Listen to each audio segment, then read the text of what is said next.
आप सभी को जय मसीह की। आप सभी के लिए मैं लेकर आ गया हूँ आज का वचन। और मेरे प्रियो जितने भाई बहन प्रभु यीशु मसीह को अपने जीवन का उद्धारकर्ता स्वीकार कर लिए हैं, अनंत जीवन उसका है। जो विश्वास के साथ उसके पास आए हैं, अनंत जीवन उसका है। यह कहता है यूहन्ना 3 अध्याय के 36 पद में, जो पुत्र पर विश्वास करता है अनंत जीवन उसका है, परंतु जो पुत्र की नहीं मानता वह जीवन को नहीं देखता, परमेश्वर का क्रोध उस पर भड़केगा। जो पुत्र यानी कि यीशु मसीह पर विश्वास करता है अनंत जीवन उसका है। हमें विश्वास करके पापों की क्षमा हमें उससे मांगना है, अपने पापों का अंगीकार करना है और उसको जीवन का उद्धारकर्ता स्वीकार करना है।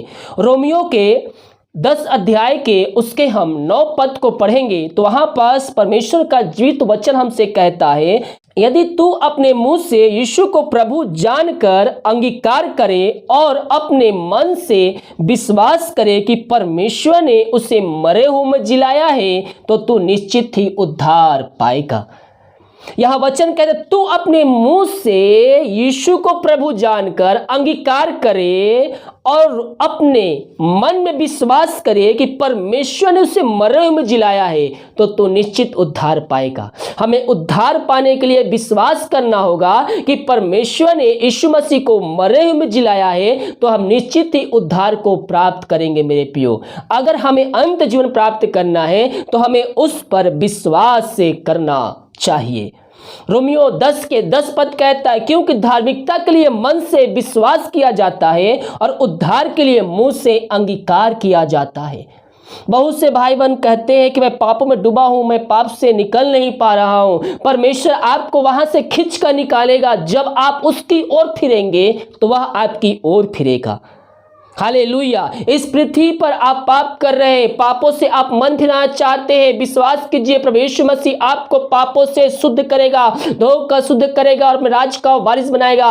और जो लहू बहाया गया हमारे खातिर बहाया गया, उसके ऊपर जो कोड़े पड़ा, उस पर जो ताड़ न पड़ी, वो हमारे खातिर पड़ा। हमें पूछने वाला कोई भी नहीं था, लेकिन हमारे लिए परमेश्वर के द्वारा एक इस पृथ्वी पर उद्धार करता है जिसका नाम यीशु मसीह है। इस पर तुम विश्वास करो और उद्धार को प्राप्त करो। अपने पापों की क्षमा जीवन भर में आपने किए, गिन गिन के उस पापों की क्षमा प्रभु यीशु से माफी मांगिए। हाँ प्रभु, मैंने ये गलती किया है, अपने लहू से धोकर शुद्ध पवित्र कर और दोबारा ना करने का उससे वादा कीजिए। क्योंकि आप पहले मसीह के वचनों से अनजान थे, लेकिन आज आप मसीह के वचनों पे चल रहे हैं, आप उसको जान लिए, आप उसको पहचान लिए, तो आपका केवल निशाना यीशु मसीह होना चाहिए। आपको अपने पापों से दूर रहना है और उसको जीवन का उद्धारकर्ता स्वीकार करके उसके वचनों पे हमें चलना है। तीतुस 3 अध्याय के 5 पद कहता है, उसने हमारा उद्धार किया और यह धर्म के कारण नहीं जो हमने आप किए, पर अपनी दया के अनुसार नए जन्म के स्नान और पवित्र आत्मा के हमें नया बनने के द्वारा हुआ है। पुरानी बातें बीत गई, देखो मसीह में नई सृष्टि बन गई।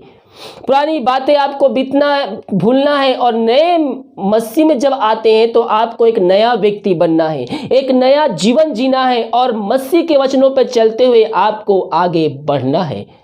हालेलुया। क्योंकि जब हम मसीह के वचन पे चलते हैं मेरे प्रियो, तो हम उद्धार को प्राप्त करते हैं। हो सकता है आप घर में केवल एक विश्वासी हो, आप अपने घर के लिए प्रार्थना करने वाले हो जाइए। आने वाले दिनों में परमेश्वर उन्हें भी चुनेगा। आप जिस तरह से प्रभु यीशु मसीह को जाने हैं, आने वाले दिनों में वो भी यीशु मसीह को जानने वाले हो जाएंगे। केवल हमें उनके लिए प्रार्थना करना है। प्रतियोग काम 16 के 31 पद कहता, उन्होंने कहा प्रभु यीशु मसीह विश्वास कर, तू और तेरा घराना उद्धार पाएगा। यानी कि उनको उद्धार पाने के लिए उनको अपने मुंह से अंगीकार करना होगा। यह नहीं कि आप जब यीशु मसीह को जान लिए, अपने पापों की क्षमा प्राप्त कर लिए, तो आपकी तरह वो भी स्वर्ग राज का सहभागी बन जाएंगे। नहीं, बहुत से ऐसे सोचते हैं कि मैं जान लिया तो मेरा घराना भी बच जाएगा इस पद के अनुसार, लेकिन ऐसा नहीं है मेरे प्रियो। यहां पास कहता है प्रभु यीशु मसीह विश्वास कर, तू और तेरा घराना उद्धार को पाएगा और पाएगा, लेकिन उनको अपने मुंह से अंगीकार करना होगा। जिस प्रकार से आपने पापों की क्षमा प्राप्त किए हैं, उनको भी अपने मुंह से पापों की क्षमा प्राप्त करना होगा प्रभु यीशु मसीह से।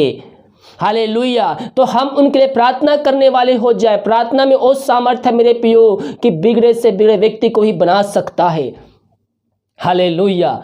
जिस तरह से आप आए हैं, परमेश्वर आने वाले दिनों में उनको भी चुनेगा और वो भी उद्धार को प्राप्त करेंगे।